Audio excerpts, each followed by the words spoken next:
He was just a boy when the system swallowed him, and a man when it spat him out, inheriting a forgotten ranch that held the key to his past and a war for his future. What he discovered in the dust of that lonely place would force him to choose between a fortune in blood money and a home he never knew he had. If you've ever felt like your story was written for you by someone else, then stick around, because this is about what happens when you finally get the chance to pick up the pen yourself. Hit that subscribe button if you believe in second chances, because that's what this channel is all about. The air on the other side of the gate tasted different. It was thin and sharp, full of exhaust fumes and the smell of rain on hot asphalt, but it was the taste of freedom. And after 2 years inside, it was intoxicating. I stood there on the curb, 18 years old, for exactly 7 hours, holding a flimsy cardboard box with everything I owned. 3 changes of clothes, a worn copy of a book I'd read 100 times, and a sealed manila envelope they'd handed me at the discharge desk. My name, Leo Vance, was written on the front in a sharp, unfamiliar cursive. I clutched the box to my chest, the corners digging into my ribs. The world felt too big, too loud. Cars whipped past, a blur of color and noise that made my head spin. For 2 years, my world had been beige walls, gray floors, and the predictable rhythm of bells and buzzers. This was chaos.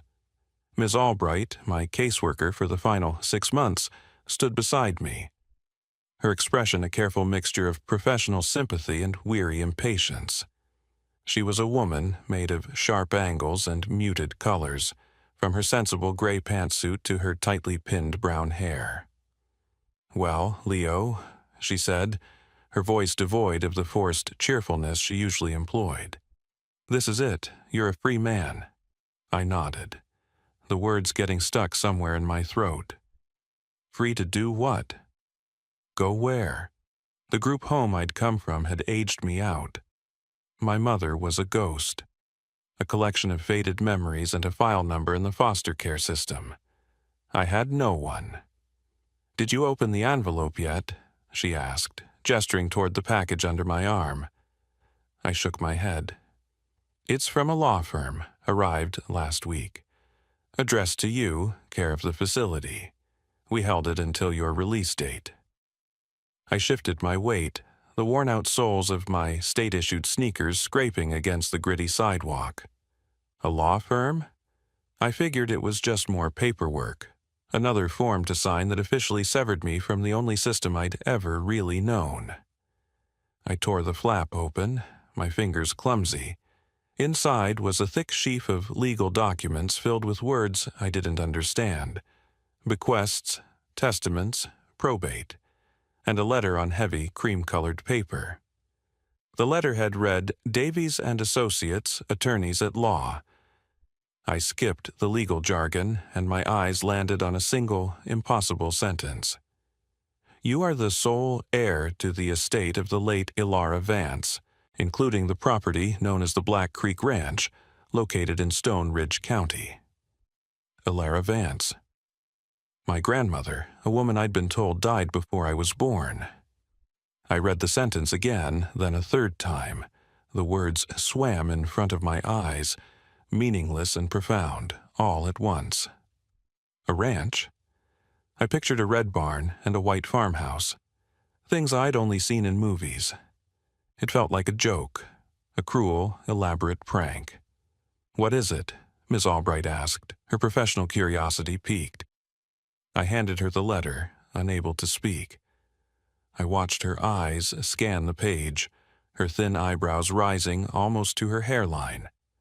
She looked from the paper to me, and for the first time I saw a flicker of something other than detached pity in her gaze. It might have been surprise. "Well," she breathed, handing it back. "I'll be. It seems you have somewhere to go after all." She pulled a bus ticket from her purse. "The estate arranged for your transport. Bus leaves in an hour. It'll take you to a town called Harmony. From there, it's a few miles to the property address listed in these papers. She gave my shoulder a brisk, awkward pat.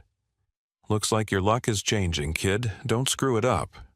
And with that, she turned and walked back toward the gate, leaving me alone on the sidewalk with a box, a bus ticket, and the ghost of a grandmother I never knew. I looked down at the documents, at the name, Alara Vance. A ranch. It didn't feel like my luck was changing. It felt like I'd been handed a map to a different planet. A cold knot of fear and something else, something I couldn't name, tightened in my stomach. The bus station was 3 blocks away. I took a deep breath of the strange, free air and started walking. My future an unknown weight in a cardboard box. The bus was an old greyhound, groaning and sighing its way out of the city's concrete labyrinth. I found a seat by a grimy window and pressed my forehead against the cool glass, watching the landscape of my life up to that point recede. The gray monolith of the detention center, the sprawling anonymous suburbs, the familiar skyline shrinking until it was just a jagged line on the horizon.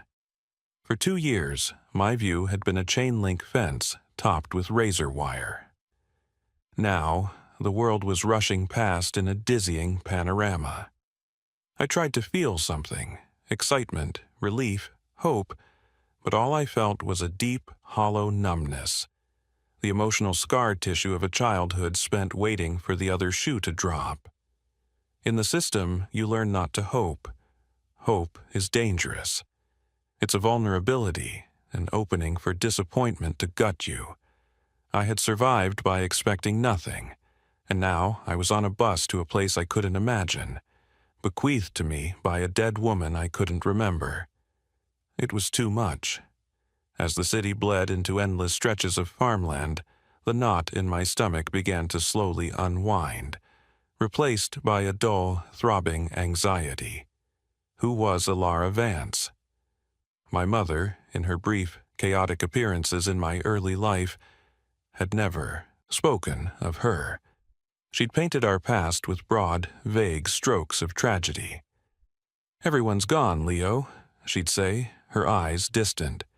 "It's just us." Then, eventually, it was just me.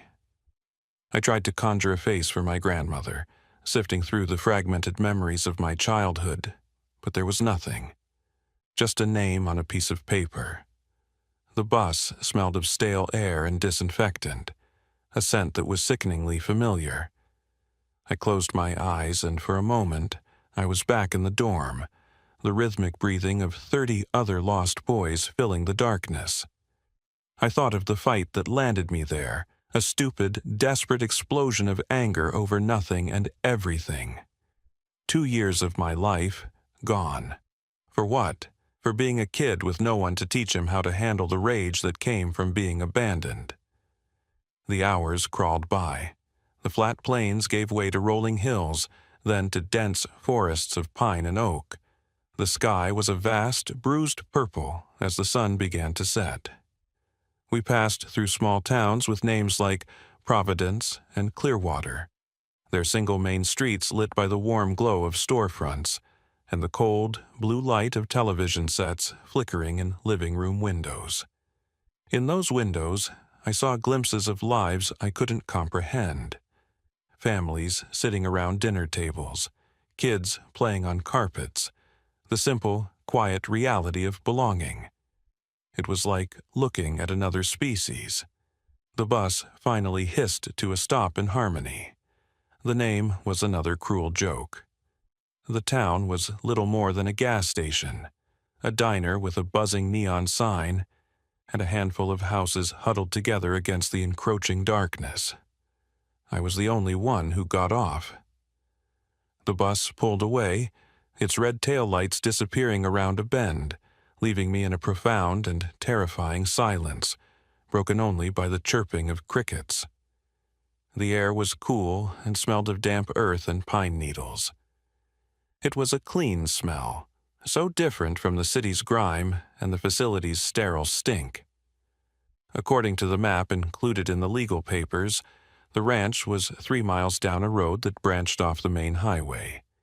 There were no taxis, no Ubers, no one to call. There was just me, my box, and the long, dark road. I started walking.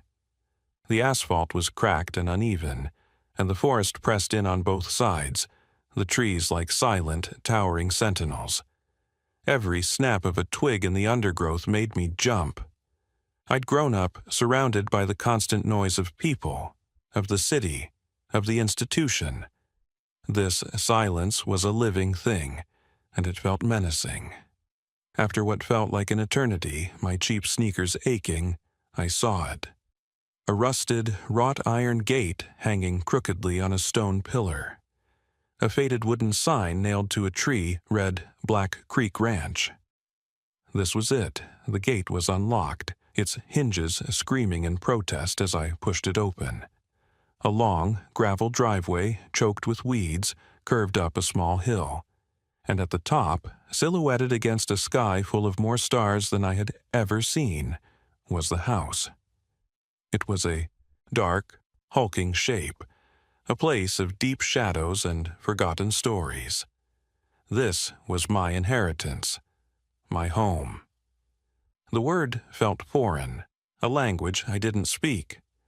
I clutched my box tighter and took the first step up the driveway, walking toward a future I couldn't see, and a past that was about to find me. The house was larger than I'd imagined. A 2-story farmhouse with a wide, wraparound porch. But it was a skeleton. Paint peeled from the siding like sunburnt skin, shutters hung at odd angles like broken teeth, and the porch roof sagged in the middle, looking like it might collapse under the weight of a heavy sigh. It was a house that had given up. The lawyer's letter had said a key would be hidden under a loose stone by the front steps. My fingers, numb with cold and apprehension, fumbled in the dark until they closed around the cold, gritty metal of an old skeleton key. It was heavy, ornate, a key from another time. The lock was stiff with rust. I had to put my shoulder into the door to get it open, and it groaned open with a sound like a dying animal. The air that rushed out to meet me was thick and stale, the smell of dust, decay, and time itself. I stepped inside, my footsteps echoing in the cavernous silence of the foyer. Moonlight streamed through a grimy fanlight window above the door, illuminating a thick blanket of dust covering everything. The floor, a grand, sweeping staircase, a heavy wooden hall table. Cobwebs, intricate and silver in the moonlight, draped from the ceiling like funeral shrouds. I fumbled along the wall, my hand searching for a light switch. My fingers found a small, stiff toggle. I flicked it. Nothing. The power was off. Of course it was. I pulled a small, cheap flashlight from the side pocket of my duffel bag, one of the few personal items they'd let me keep. The beam cut a weak, trembling circle through the oppressive darkness. I swept it around the room. To my left was a wide archway leading into what looked like a living room. The furniture, a sofa, armchairs, a coffee table, was all there, but draped in white sheets, making the room look like it was filled with ghosts. To my right, another archway led to a dining room, its long table and high-backed chairs similarly shrouded. This wasn't a home. It was a museum of a life that had ended long ago. A deep, primal urge to turn and run, to go back to the familiar misery of the city, seized me. What was I doing here? I was a city kid, a ward of the state. I didn't know the first thing about ranches, about houses, about living alone in the middle of nowhere. This was a mistake. But where would I go? Back to a shelter? Back to the streets? This was all I had. This decaying house, this suffocating silence. It was my only option. Steeling myself, I moved deeper into the house, my flashlight beam dancing over dusty portraits on the walls, their subjects' eyes seeming to follow me from behind the grime. I walked through the dining room and into the kitchen at the back of the house. It was a large, country-style kitchen, with a huge cast-iron stove and a deep porcelain sink. A thick layer of dust covered the checkered linoleum floor, but my flashlight beam picked up something on the surface of the large wooden kitchen table. An envelope. It was different from the legal one. It was smaller, made of pale blue stationery, and my name, Leo, was written on it in the same elegant, sharp cursive. My heart hammered against my ribs. I reached out a hesitant hand, my fingers leaving clean trails in the dust on the table's surface. The envelope wasn't dusty. It had been placed here recently, but that was impossible. The lawyer said my grandmother had been gone for months. I picked it up. It was sealed. I turned it over in my hands, my mind racing. Who could have left it? The lawyer? A caretaker? I tore it open, my hands shaking so badly I almost ripped the single sheet of paper inside. The paper was the same pale blue as the envelope. I angled my flashlight onto the page, and the same cursive script filled the sheet. The letter began with 2 words that knocked the air from my lungs. My Leo. It was from her, from my grandmother. But how? I sank into one of the dusty kitchen chairs, the flashlight trembling in my hand, and began to read the words of a ghost. My Leo, it said. If you're reading this, it means I am gone, and you've come home. I hope the journey wasn't too difficult. I know this must all be a terrible shock. There is so much I have to tell you and so little time to write it. I am sorry. I am so sorry I wasn't in your life. Please, you must believe me when I say that not a day went by when I didn't think of you. I have a picture of you from when you were 5. It's the only one I could get. Your hair was so blonde then. I have kept it on my nightstand all these years. My eyes stung. I remembered that picture. It was taken at a foster home, a forced smile on my face. I thought it had been lost, like everything else. I know you've been told I was gone, the letter continued. In many ways it was true. There are reasons, Leo, difficult reasons why I had to stay away. It was not because I didn't love you. It was because I did. It was the only way I knew how to protect you and your mother. This house, this land, it is more than just property. It is a legacy, and it carries a heavy burden. I have left it to you not for its monetary value, but for what it represents, a chance for you to have a foundation, a place to stand, something no one can take from you. But you must be careful. There are people who will want this land. They will come to you with offers that sound too good to be true. They will lie to you. Do not trust them. The truth of this place is not in any deed or bank statement. It's in the soil, in the walls, in the history. I have left things for you, things that will explain everything. Look for the box with the heron carved on the lid. It is in my office. The truth is in there. Be strong, my boy. Be brave. This is your home now. Don't let them take it from you. All my love, your grandmother, Ilara. I read the letter again, and then a third time, my mind reeling. Protect me. From what? And who were they? The letter was a tapestry of love and warning. A puzzle I didn't have the pieces to solve. The box with the heron, her office. I stood up, the chair scraping loudly in the silence. I had a purpose now, a direction. I had to find that office. I had to find the truth. The numbness that had encased me for so long was beginning to crack, and underneath it a torrent of emotions was stirring. Grief for a grandmother I'd never met. Anger at the secrets that had shaped my life, and a fragile, terrifying flicker of hope. Maybe this wasn't just a house. Maybe it really was a home. The thought was so foreign, so overwhelming, that I had to steady myself against the table. I took a deep breath, the dusty air filling my lungs. The house didn't feel menacing anymore. It felt watchful, waiting. I swept my flashlight beam across the kitchen, and for the first time, I didn't just see decay. I saw a place where someone had lived, had loved, had waited.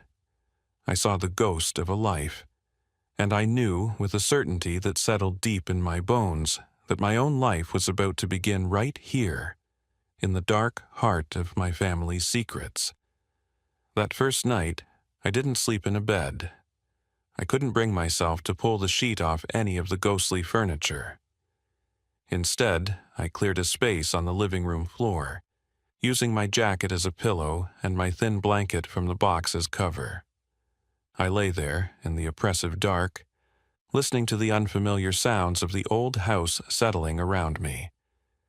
It groaned and creaked, the wind whistling through cracks in the window frames. It sounded like it was breathing. Every noise sent a jolt of adrenaline through me, my city-honed senses on high alert for dangers that didn't exist here. There were no sirens, no shouting from the street, no clang of a cell door. There was just the wind, the house, and the frantic beating of my own heart. Ilara's letter lay on the floor beside me, the pale blue paper almost glowing in the slivers of moonlight. Her words echoed in my head. "Protect you. Be careful. Don't let them take it from you." It felt less like a welcome and more like a conscription. I had been drafted into a war I didn't understand. Morning came slowly, a gradual graying of the darkness that seeped through the dirty windows. I woke up stiff and cold, but as the sun rose, it sent shafts of golden light through the living room, illuminating the dancing dust motes like tiny, glittering constellations. In the light of day, the house felt less like a tomb and more like a time capsule.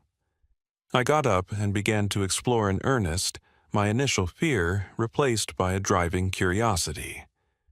I needed to find that office.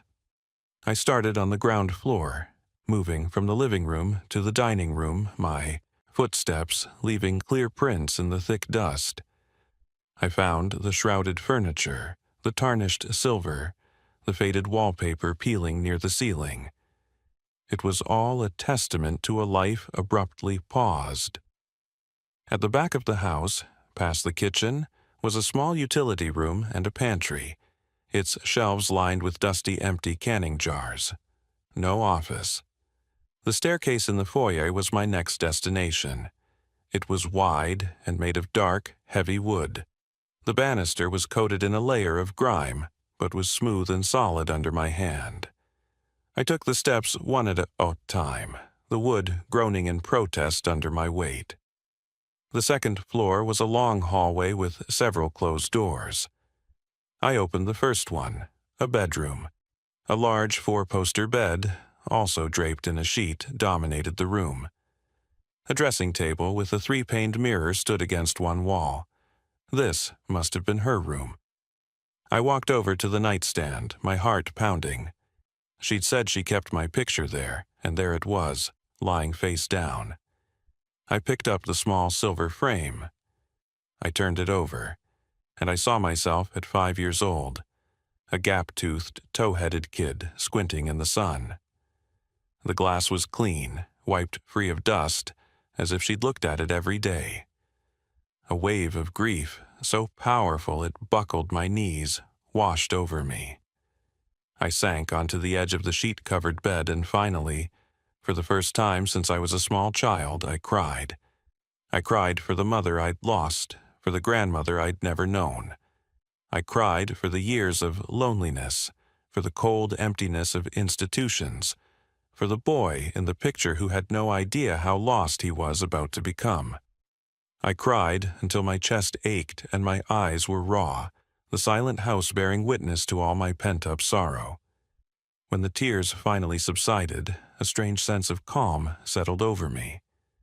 The grief was still there, a heavy weight in my chest, but it was no longer a crushing one. It felt cleansing.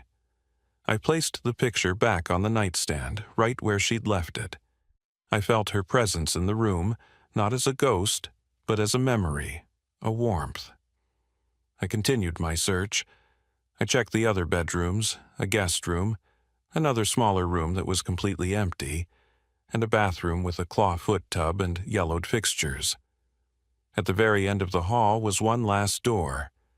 It was made of the same dark wood as the others, but it was locked. I rattled the old brass knob. It didn't budge. This had to be it, her office.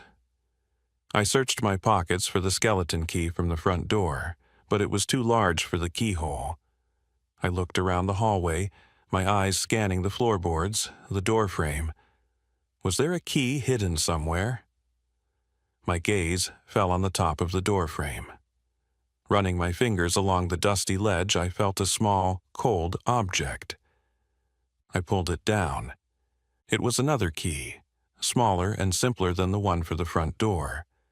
It was a perfect fit. The lock turned with a satisfying, solid click. I pushed the door open and was met with the smell of old paper, leather, and dried ink. The room was just as the letter had described it. It was a library, a study, an office. Bookshelves lined 3 of the walls, crammed with books from floor to ceiling. A large mahogany desk sat in front of a wide window that overlooked the sprawling, overgrown fields behind the house, and on the far wall, between 2 bookshelves, was a fireplace with an intricately carved wooden mantelpiece. My eyes scanned the room, searching. A box with a heron carved on the lid. I looked at the desk, cluttered with papers, an old rotary phone, and a dried-up inkwell. I looked at the bookshelves, at the mantelpiece. Nothing. My heart sank. Had I misunderstood? Had someone else been here first? Then my eyes fell on a small wooden chest sitting on the hearth, almost hidden in the shadows of the fireplace. It was dark, aged wood, and on its lid, so faded it was almost invisible, was the elegant, long-legged form of a heron standing in reeds. I knelt before it, my breath held tight in my chest. This was it. The box was not locked, but the lid was heavy. I lifted it open. Inside, it was not filled with treasures or jewels. It was filled with paper. Stacks of it. On top was a thick, leather-bound journal. I lifted it out. It felt heavy, important. Beneath it were bundles of letters tied with faded ribbon and a thick stack of official-looking documents held together with a rusty paperclip. I picked up the stack of documents first. The top page was a notice from the Stone Ridge County Tax Office. It was a final delinquency notice. The amount owed in back taxes was staggering, a number with so many zeros it seemed unreal. My stomach plummeted. I wasn't just inheriting a ranch, I was inheriting a mountain of debt. The date on the notice was from 2 weeks ago. I frantically shuffled through the other papers. More notices, liens against the property, warnings of foreclosure. My grandmother hadn't just been fighting some vague, shadowy them. She had been fighting to keep her home, and she had been losing. A new, cold reality began to set in. This wasn't a gift, it was a burden, a sinking ship she had left in my care. And right on cue, as if summoned by my despair, a shrill, piercing sound cut through the silence of the house. It took me a moment to place it. It was the rotary phone on the desk. It was ringing. The sound was so alien, so jarring in the dead silence of the house that I physically jumped. The phone on the desk, a heavy black relic, was ringing with a shrill, insistent burring that echoed off the book-lined walls. How was that even possible? I'd assumed the power was off, but maybe the phone lines were separate. My first instinct was to ignore it. Who could possibly be calling here? Who even knew I was here? But it kept ringing, a relentless summons from the outside world. Hesitantly, I walked to the desk, my eyes fixed on the vibrating machine. I'd never used a phone like this before. I lifted the heavy receiver, its weight unfamiliar in my hand. "Hello?" I said, my voice raspy. The ringing stopped, replaced by a faint crackle on the line. "Am I speaking with Mr. Leo Vance?" a man's voice asked. It was a calm, professional voice, smooth and measured. Yeah, this is him," I stammered. "Who is this?" "My name is Arthur Davies. I'm the attorney representing the estate of Ilara Vance. I was the one who sent the package to the detention center. I'm calling to confirm that you've arrived at the property safely." "I'm here," I said, my grip tightening on the receiver. "I got your letter and another letter." "Ah, yes. Mrs. Vance was very specific in her instructions," he said, a touch of what might have been warmth in his professional tone. "I trust you're getting settled. Now, I apologize for the timing, but there are some urgent matters we need to discuss regarding the estate." My eyes drifted to the pile of delinquency notices on the floor. "I think I know what they are," I said, my voice flat. "The back taxes." There was a pause on the other end of the line. "Yes," Mr. Davies said carefully. "The estate is, to be blunt, insolvent. The property taxes have been in arrears for several years. The debt is substantial. The county is set to begin foreclosure proceedings and seize the property for auction within 60 days. 60 days. The words hung in the air, heavy and final. The flicker of hope I'd felt, the sense of finding a home, was being extinguished before it even had a chance to catch fire. "So, that's it?" I asked, a bitter taste in my mouth. "I inherit a house just to lose it a few weeks later." "Not necessarily," the lawyer replied, his tone shifting slightly. "Which brings me to the second urgent matter. We have received a rather generous offer to purchase the ranch. A company called Viridian Holdings has been trying to acquire the Black Creek property, along with several adjacent parcels for some time. They were in negotiations with your grandmother before she passed. They have now formally extended their offer to the estate." "To you?" "Viridian Holdings," I repeated, the name sounding vaguely familiar, though I couldn't place why. "How generous." "The offer is 7 figures, Mr. Vance," Davies said, and I could almost hear the weight of the number in his voice. "It would be more than enough to satisfy all the estate's debts, including the back taxes, and leave you with a very significant remainder.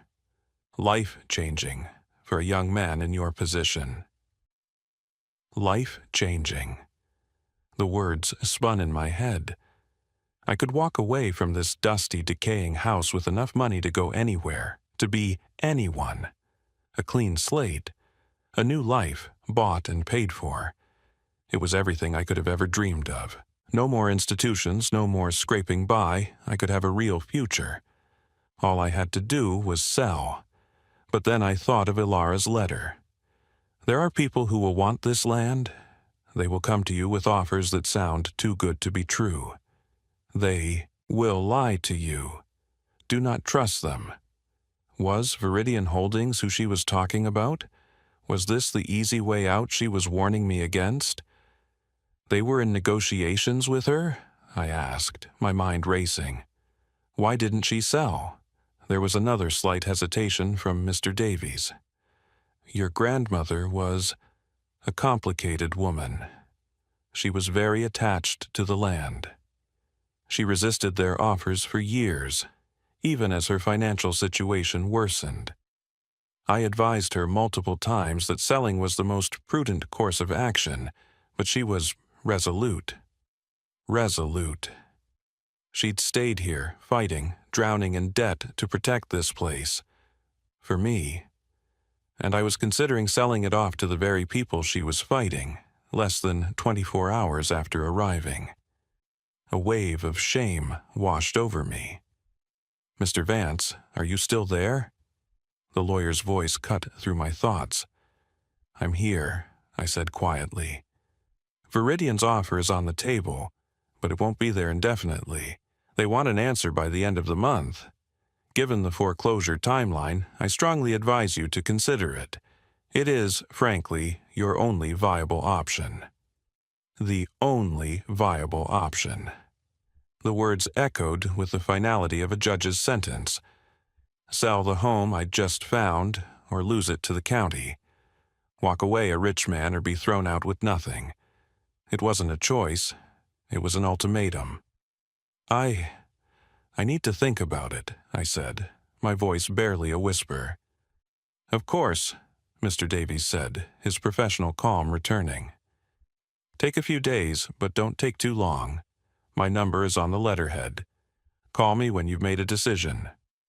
The line went dead. I slowly placed the receiver back in its cradle. The silence of the house rushed back in, but it was different now. It was filled with the weight of an impossible choice. I stood there in that dusty office for a long time, the lawyer's words replaying in my mind. 7 figures. A life-changing amount of money. The thought was seductive. A siren song promising to wash away all the ugliness of my past. I could buy a nice apartment in a city far from here, go to college, travel. I could build a life from scratch. A life where no one knew about the group homes or the juvenile detention center. A life where I wasn't Leo Vance, ward of the state. I could be anyone. And what was the alternative, staying here? In a decaying house I couldn't afford, in the middle of nowhere, haunted by the ghost of a family I never knew. It was insane. It was illogical. The smart move, the only move, was to take the money and run. To cash in this winning lottery ticket and never look back. Anyone would do it.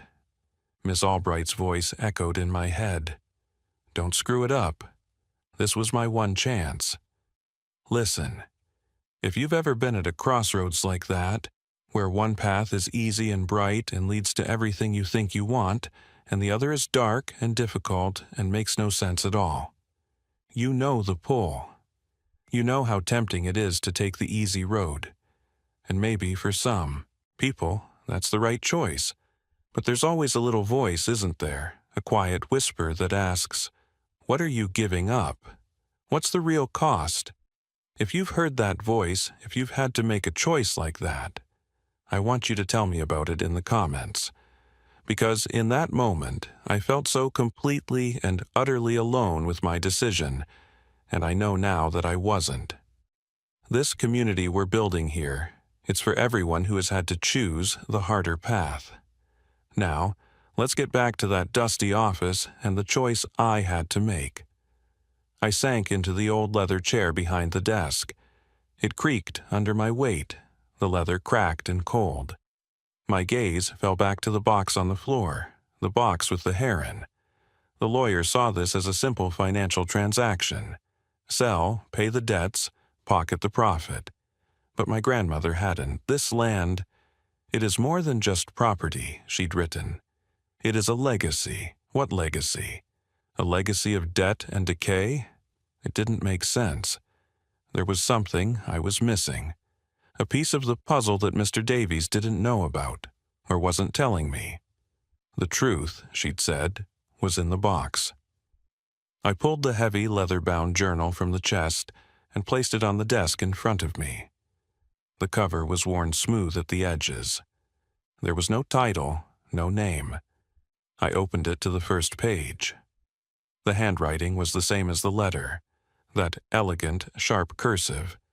But the ink was faded. The entries dated years ago. It was her journal. I hesitated for a moment. This felt like a violation, like reading someone's soul without their permission.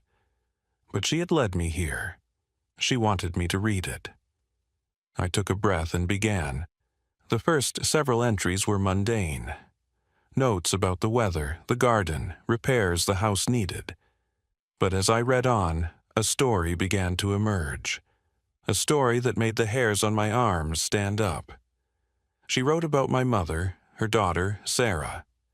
She wrote about her with a fierce, aching love. She described her as a wild, free-spirited girl who fell in love with the wrong man, my father. My grandmother never named him, only ever referring to him as him or that man. She wrote about how he changed her daughter, how he pulled her into a world of quick money and dangerous people.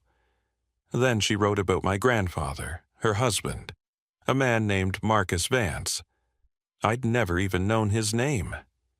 I always assumed he was dead, too. According to the journal, he was a charismatic man who dreamed of being a tycoon. He saw the ranch not as a home, but as an asset, a stepping stone. He made deals, leveraged the land, borrowed money from shady people. He was the one who first got involved with a new, aggressive development company that was buying up land in the county. A company called Viridian Holdings. My blood ran cold. This wasn't a new development. Viridian had been circling this land for decades. According to Ilara's journal, my grandfather had made a promise to them, an illegal backroom deal to sell them the property, including its valuable water rights, for a fraction of its worth. But he died of a sudden heart attack before the deal was finalized. When Ilara inherited the ranch outright, she refused to honor the deal. She knew it was dirty. Viridian didn't take no for an answer. They began a campaign of intimidation and pressure. They couldn't force a sale legally, so they started to squeeze her financially, buying up her farm loans, using their influence with the county to challenge her property lines and tax assessments. The mountain of debt I'd discovered wasn't from mismanagement. It was a weapon. It was manufactured leverage, a siege designed to starve her out. She wrote about the threats, the strange cars on the road at night, the accidents that happened on the property. A fence cut, a well mysteriously contaminated. And then, the most chilling part. She wrote about my mother. After I was born, my father got in deep with the same people my grandfather had been involved with, people connected to Viridian. He was using my mother, and by extension, the family name and the ranch, as collateral. Ilara realized that as long as my mother and I were connected to her and to the ranch, we would be targets. We were leverage Viridian could use against her, so she made an impossible choice. She hired a lawyer and paid my mother a large sum of money, almost everything she had left, to disappear with me, to change our names, to cut all ties. She forced her own daughter away, making her promise never to contact her again, all to put us beyond Viridian's reach. It wasn't abandonment. It was a desperate, heartbreaking act of protection. She sacrificed her own family to save it, and she stayed here alone for all those years, fighting them, resisting, protecting the legacy she hoped to one day pass on to me. I closed the journal, my hands trembling. The entire story of my life, the story I'd told myself about being unwanted, abandoned, thrown away, it was all a lie. Or rather, it was a cover story for a truth far more complex and painful. My grandmother wasn't a stranger who'd forgotten me. She was a warrior who had given up everything for me. And the faceless corporation Mr. Davies wanted me to sell to wasn't just some developer. They were the villains of my family's story, the architects of my mother's disappearance and my grandmother's lonely struggle. The choice was no longer about money versus a dilapidated house. It was about surrender versus justice. It was about honoring the sacrifice of a woman who had fought her entire life so that I could one day stand on this ground, free. The weight of that legacy, of that love, settled on my shoulders. It was heavier than any amount of money. I knew, with a certainty that burned in my gut, that I couldn't sell. I couldn't let them win. But how could I possibly fight them? I had nothing. I was just a kid with a record and a box of old papers. It was hopeless. I was right back where I started, facing an impossible choice with no viable options. The sun was setting again, painting the dusty office in hues of orange and deep purple. I sat there, the journal in my lap, feeling the full weight of the last 18 years. It was as if my entire life had been a prelude to this single moment, in this silent, forgotten room. The anger I felt toward Viridian was a hot, righteous fire, but beneath it was a cold dread. They were a massive corporation with lawyers and money and power. I was an 18-year-old kid who had just been released from juvenile detention. It wasn't a fair fight, it was a joke. They had spent decades trying to get this land. They weren't going to be deterred by me. My grandmother, a strong, resolute woman, had barely been able to hold them off. What chance did I have? The lawyer's words came back to me. Your only viable option. He was right. Fighting was suicide, selling was survival. The smart thing to do was to take the money and use it to build a life so good, so far away from all this, that it would be the ultimate revenge. I could honor my grandmother's sacrifice by living well, by being happy. That was a logic I could understand, but it felt hollow. It felt like a betrayal. I looked back into the heron box, my eyes searching for some other clue, some other answer. Beneath the journal and the bundles of letters was one last item. It was a shoebox, heavy and taped shut with thick yellowed masking tape. Scrawled on the top in Ilara's handwriting was a single word: contingency. My heart started to beat a little faster.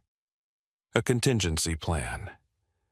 I pulled the box out and used the old skeleton key to slit the tape. I lifted the lid. My breath caught in my throat. The box was filled with cash. Neat stacks of $100 bills, bound with rubber bands. It wasn't a fortune, not compared to Viridian's offer, but it was more money than I had ever seen in my life. I started pulling the stacks out, my hands shaking. There must have been tens of thousands of dollars here. She had been saving this, hiding it away, a secret war chest. Tucked into the side of the box was another envelope, and this one thick and heavy. It was addressed to me. I opened it.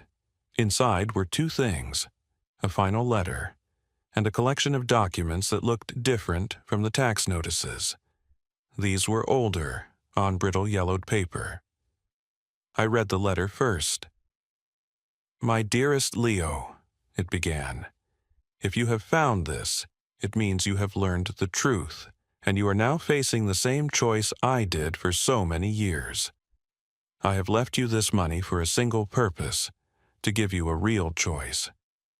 Before you decide, you must look at the other papers in this envelope. They are the reason Viridian wants this land so badly.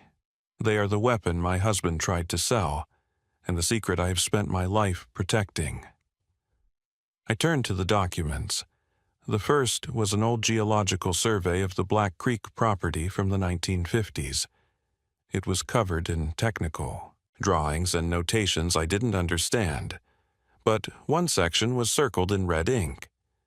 It described a massive, untapped aquifer beneath the ranch, one of the largest pure water sources in the entire region. In a state that was increasingly prone to drought, water rights like these were worth more than gold.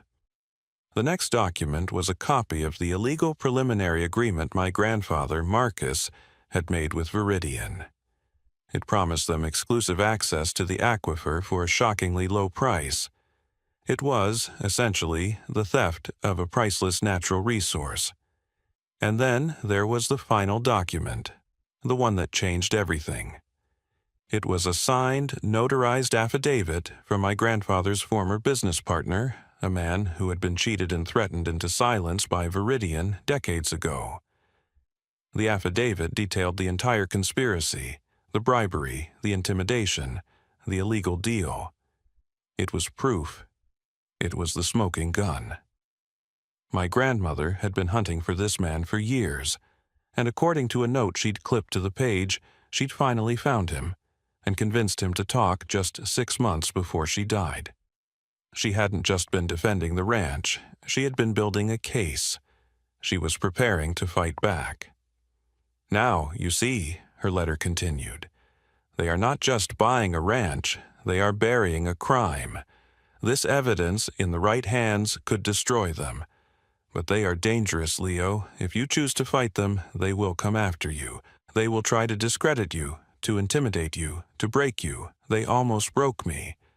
Then came the final paragraph, the words that would define the rest of my life. So here is your choice, my boy, the real choice. You can take the money in this box and disappear. Go and build a new life. Far from here, be safe. Be happy. No one would ever blame you. I would not blame you. Or you can stay. You can use this money to pay the most urgent taxes and to hire a lawyer who will fight, not just settle. You can use this evidence to expose them. You can finish the fight I started. It will be hard and it will be dangerous. You may lose everything, but you will be fighting for more than just land. You will be fighting for your name, for your family, for the truth. The choice is yours. This land is your home if you choose it. Whatever you decide, know that I have always loved you.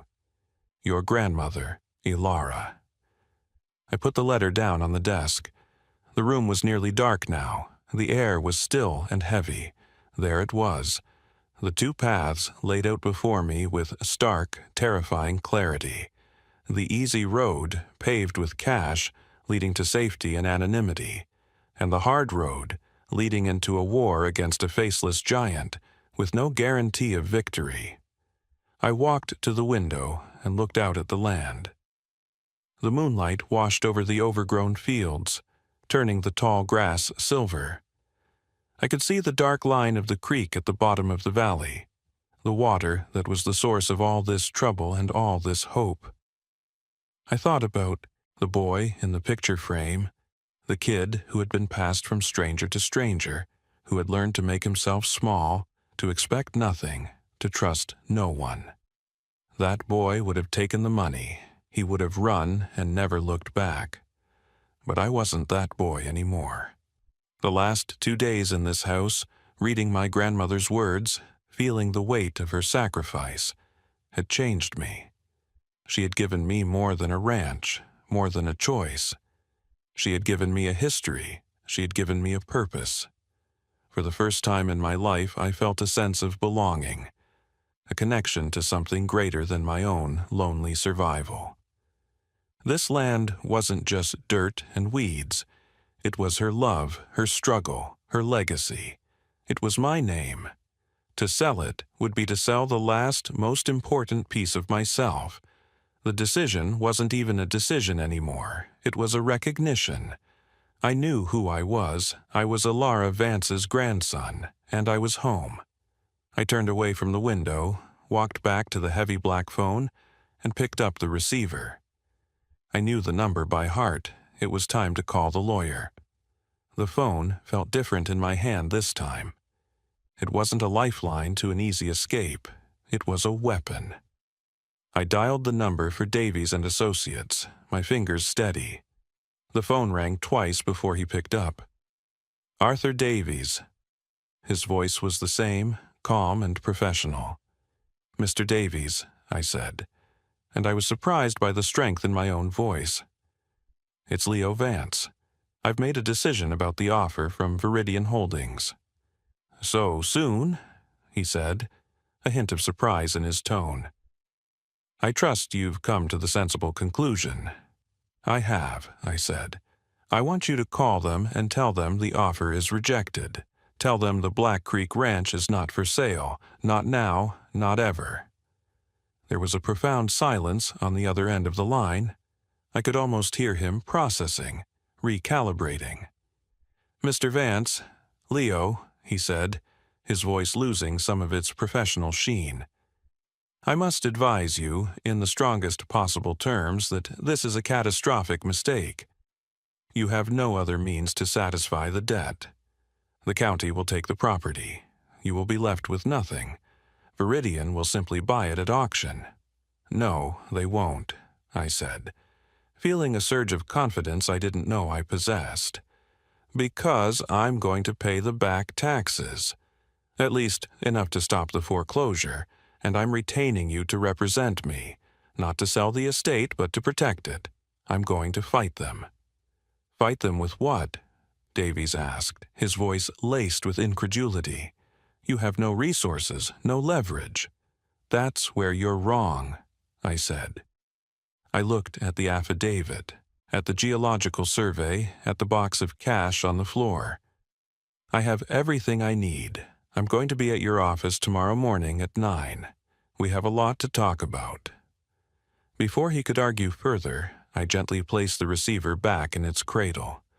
The click was the most satisfying sound I had ever heard. It was the sound of a door closing on my old life and another one swinging open. The fight was on. The next morning, I was up before dawn. I found a pump in the backyard and, after a lot of rusty squealing, managed to get clean, cold water flowing. I washed my face in the icy stream, the shock of it making me feel alive and awake.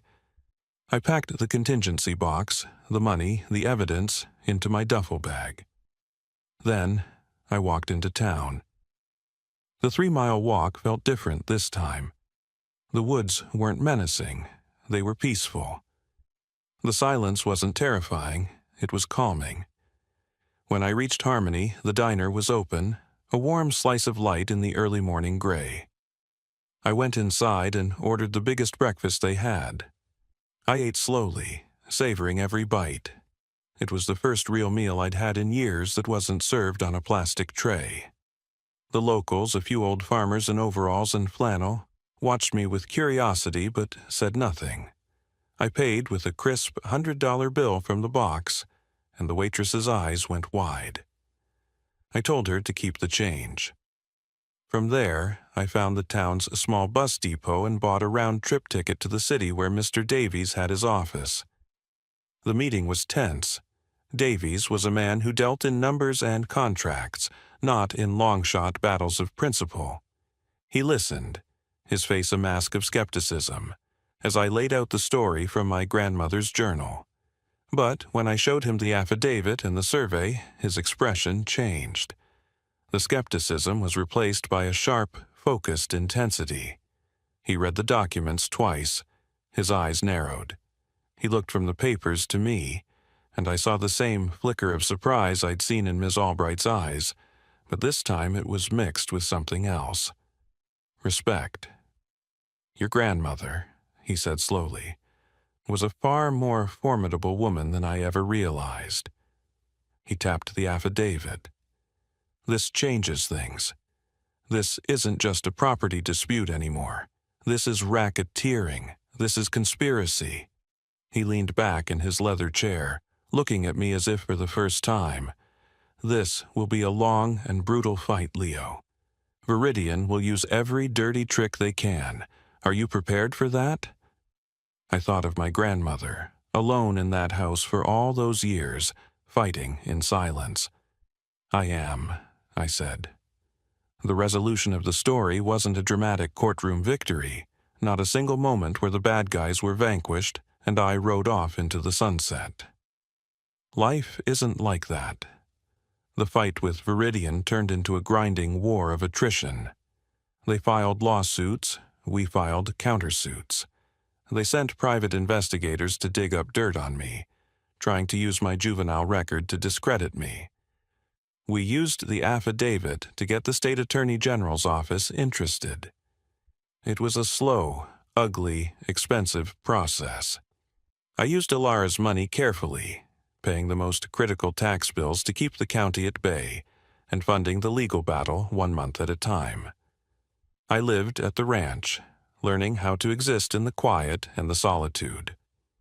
I taught myself how to fix things. I repaired the sagging porch roof, replaced the broken window panes, and got the power and water running again. I started clearing the overgrown fields, 1 acre at a time. It was back-breaking work, but with every fence post I set, with every shingle I nailed, I felt like I was healing a part of myself. The house was coming back to life, and so was I.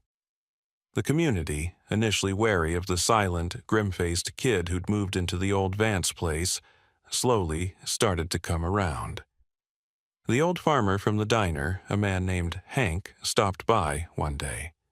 He didn't say much, just nodded at the work I was doing on the fences. "Your grandmother was a good woman," he grunted. "Stubborn as a mule, but good, she'd be proud." The next day, he came back with his son, and they helped me for the rest of the afternoon. Other people started stopping by, sharing stories about Alara, offering a helping hand, a home-cooked meal. I learned I wasn't just inheriting a piece of property, I was inheriting a place in a community. I was no longer alone. The legal battle is still ongoing, but the tide has started to turn.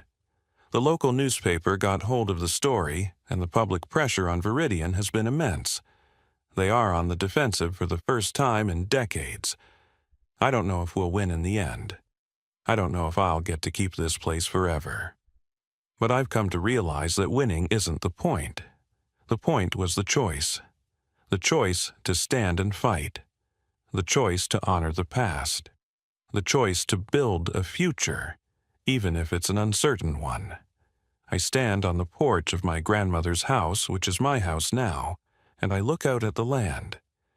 It's not just fields and a creek anymore. It's a testament. It's a promise. It's home. And it taught me that your inheritance isn't what people leave you in a will. It's the choices they make for you, the love they give you, and the strength they show you how to find in yourself. It's the story they start that you have to choose to finish. What is the one thing you would fight for? What piece of your own history, your own family, your own integrity is not for sale at any price? I want you to think about that. Because we all have a Black Creek Ranch in our lives. Something that looks broken and burdensome on the surface, but holds the key to who we really are. It might be a relationship, a dream, a principle. Don't let anyone convince you to sell it cheap. Those are the things that make us rich in ways money never can. Let me know in the comments what your fight is. I read every single one, because this place we're building is a community for people who understand the value of the hard road. If these stories matter to you, the ones about finding your ground and holding it, then subscribe and stick around. Because my story is just beginning, and maybe yours is too.